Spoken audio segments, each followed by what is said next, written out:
اس کہانی کا عنوان ہے ایسا بھی ایک دن کمال ہو۔ عجیب گھٹا گھٹا سا ماحول تھا اس گھر کا۔ شاید بڑے ابا کے روب و دبدبے نے ایک مخصوص رنگ دے دیا تھا۔ خاص طور سے لڑکیوں پر تو کڑی نظر رکھتے تھے۔ یہ نہیں تھا کہ لڑکوں کو بے لگام چھوڑ دیا تھا، ان کے لیے بھی کچھ حدود مقرر تھیں، اور وقتاً فوقتاً ایک ایک کو بلا کر اپنا اطمینان کرتے کہ کسی نے ان کی لگائی ہوئی حد بندی توڑنے یا پار کرنے کی کوشش تو نہیں کی۔ اگر جو کبھی کسی سے ایسی کوئی غلطی سرزد ہو جاتی تو بڑے ابا سزا دینے میں دیر نہیں کرتے تھے۔ لڑکے احتجاج کرتے اور آواز ضرور اٹھاتے، لیکن اپنے کمروں میں بند ہو کر۔ کسی میں اتنی جرت نہیں تھی کہ اپنی آواز کو کمرے سے باہر لے آئے۔ بڑے ابا کے سامنے بولنے کا تو سوال ہی پیدا نہیں ہوتا، اور لڑکیاں تو اپنے کمروں میں بیٹھ کر بھی آواز نہیں نکالتی تھیں۔ ان کا خیال تھا دیواروں کے بھی کان ہوتے ہیں، کہیں جو بڑے ابا نے سن لیا کہ ہم آزادی نسواں پر بات کر رہے ہیں تو وہ اس چار دیواری کے اندر بھی ہمارا سانس لینا دشوار کر دیں گے۔ یہ ان سب کا متفقہ خیال تھا۔ لڑکوں کو تو پھر بھی رات 8 بجے تک کچھ آزادی میسر تھی۔ وہ دوستوں سے ملنے بھی جا سکتے تھے اور تفریح کے لیے بھی، لیکن 8 بجے سب کی گھر میں موجودگی ضروری تھی۔ رات کا کھانا بڑے ابا اپنے پوتے پوتیوں کے ساتھ کھاتے تھے۔ اس طرح شاید وہ سب کی موجودگی کا یقین کرنا چاہتے تھے۔ اگر جو کبھی کسی کی کرسی خالی ہوتی تو بکیا سب لاکھ پردہ ڈالنے کی کوشش کرتے، لیکن بڑے ابا اس وقت تک کھانے کو ہاتھ نہ لگاتے جب تک حقیقت نہ اگلوا لیتے، اور جس کی کرسی خالی ہوتی اس کی جو بعد میں شامت آتی وہ الگ بات ہے۔ بہرحال اس مخصوص ماحول سے سب لوگ سمجھوتا کر چکے تھے، اس لیے بہت حد تک مطمئن تھے۔ لڑکیوں کا کہنا تھا ہماری اپنی ایک الگ دنیا ہے، بے تحاشا حسین اور بہت زیادہ خوبصورت، جس میں دکھ پریشانی اور فکروں کا دور دور تک گزر نہیں۔ پھر بھلا ہم مطمئن کیوں نہ ہوں گے؟ اور لڑکے جو کبھی موقع ملتا تو انہیں چھیڑنے سے باز نہ آتے۔ لاکھ تم اپنی دنیا کو حسین کہو، لیکن کہلاؤ گی کنویں کی مینڈک۔ گھر اور کالج کے علاوہ تم نے دیکھا ہی کیا ہے؟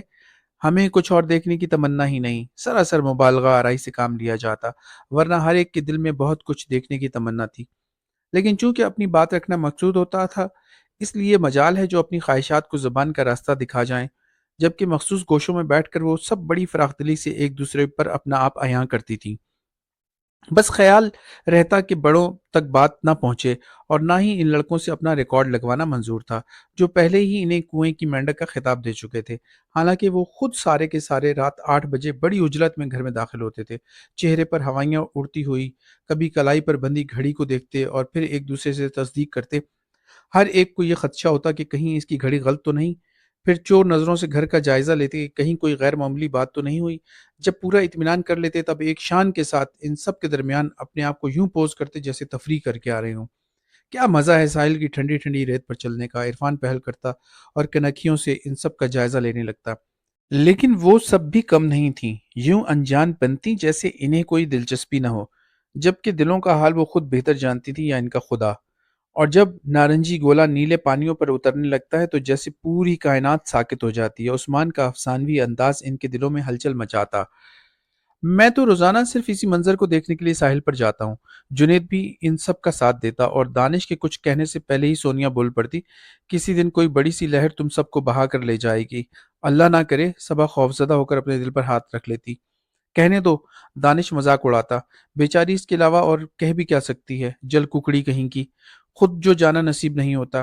مجھے کچھ شوق بھی نہیں ہے، سونیا چڑھ کر کہتی، اور وہ سب اس کا مذاق اڑاتے ہوئے چلے جاتے۔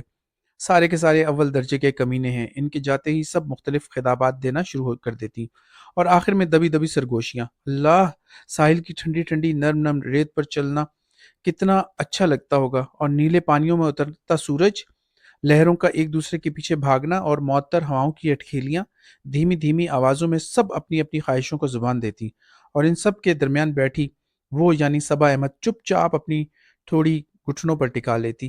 پتہ نہیں اس کے اندر ایسی خواہشیں مچلتی تھیں کہ نہیں، لیکن اس نے کبھی اظہار نہیں کیا تھا۔ اس کی آنکھوں میں سوچ کی ہلکی ہلکی پرچھائیاں ہوتی، اور بظاہر وہ سب کی سن رہی ہوتی، لیکن وہ اچھی طرح جانتی تھی کہ وہ کچھ سن نہیں رہی۔ اس کے کانوں میں تیز ہواؤں کا شور اسے کچھ سننے نہیں دیتا تھا، یوں لگتا تھا پتنگ کی مانند ہوا کے دوش پر اوپر اور اوپر اڑی چلی جا رہی ہو۔ صبا، تم کہاں کھوئی ہوئی ہو؟ آنیا اکثر اس کا سر زور سے ہلا دیتی، اور وہ چونک چونک اٹھتی۔ کچھ نہیں کچھ نہیں، کہیں نہیں۔ بڑی بدذوق ہو تم، ہم تصور ہی تصور میں اس ساحل سے اس ساحل تک ہو آئے، اور تم؟ میں؟ وہ ایک ایک کو دیکھتی، تم لوگوں کے ساتھ تو تھی، پیچھے رہ گئی ہوگی۔ سونیا کی شرارت سے کہنے پر سب بے ساختہ ہنستی اور وہ ہلکی سی مسکراہٹ کے ساتھ کہتی، تم سب تو یوں باتیں کر رہی ہو جیسے حقیقت میں جانے کہاں کہاں کی سیر کر کے آ رہی ہو۔ ارے، تصور حقیقت سے زیادہ حسین ہوتا ہے۔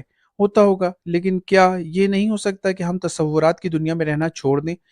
حقیقت اتنی بری بھی نہیں جس سے ہم نظریں چرانے کی کوشش کرتے ہیں۔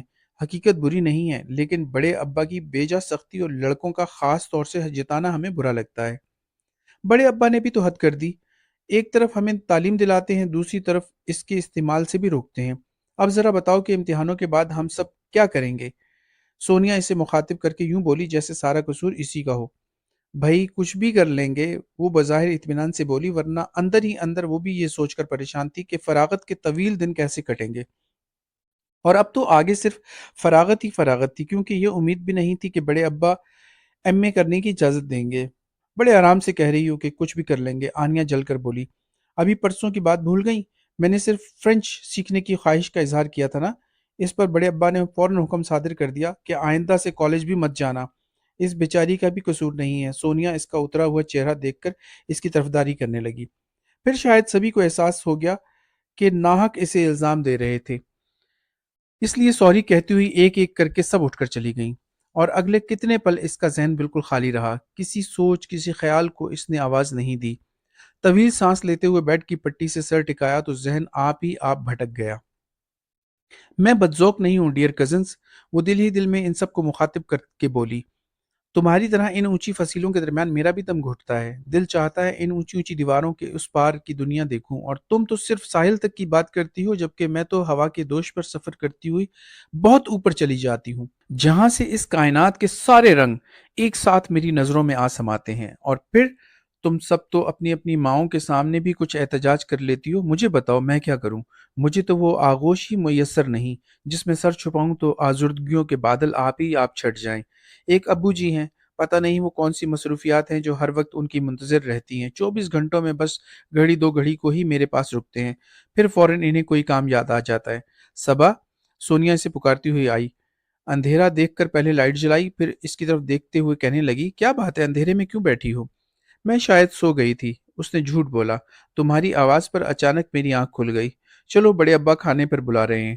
ارے کھانے کا وقت ہو گیا؟ وہ فوراً بیڈ سے نیچے اتر آئی، باتھ روم میں جا کر جلدی جلدی منہ پر پانی کے چھینٹے مارے، پھر سونیا کے ساتھ ہی کمرے سے نکل آئی۔ ڈرائنگ روم میں بڑے ابا کی موجودگی میں سب بڑے مہذب بنے بیٹھے تھے۔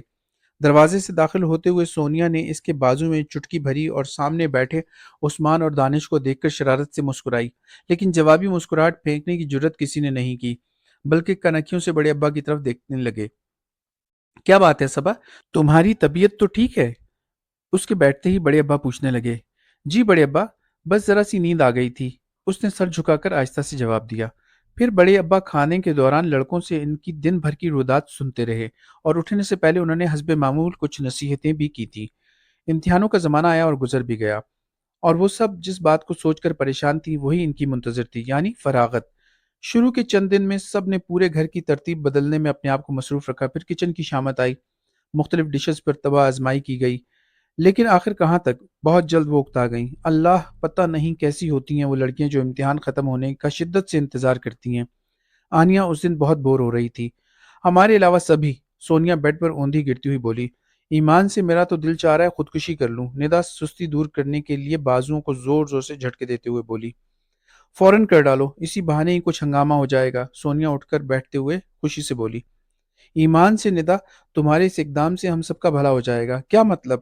بھائی ہم بڑے ابا سے کہیں گے کہ آپ کی سختی و بیجا روک ٹوک نے بیچاری کو اس اقدام پر مجبور کیا تھا، اور اگر اب بھی آپ نے اپنے اصولوں میں لچک پیدا نہ کی تو ایک ایک کر کے ہم سب اپنی بات پر، پہلے وہ خود ہنسی پھر کہنے لگی، اب دیکھو نا، کسی نہ کسی کو تو قربانی دینی ہی پڑتی ہے، تم ندا پلیز ہماری خاطر۔ میں واقعی تم سب کے لیے قربانی دینے کو تیار ہوں۔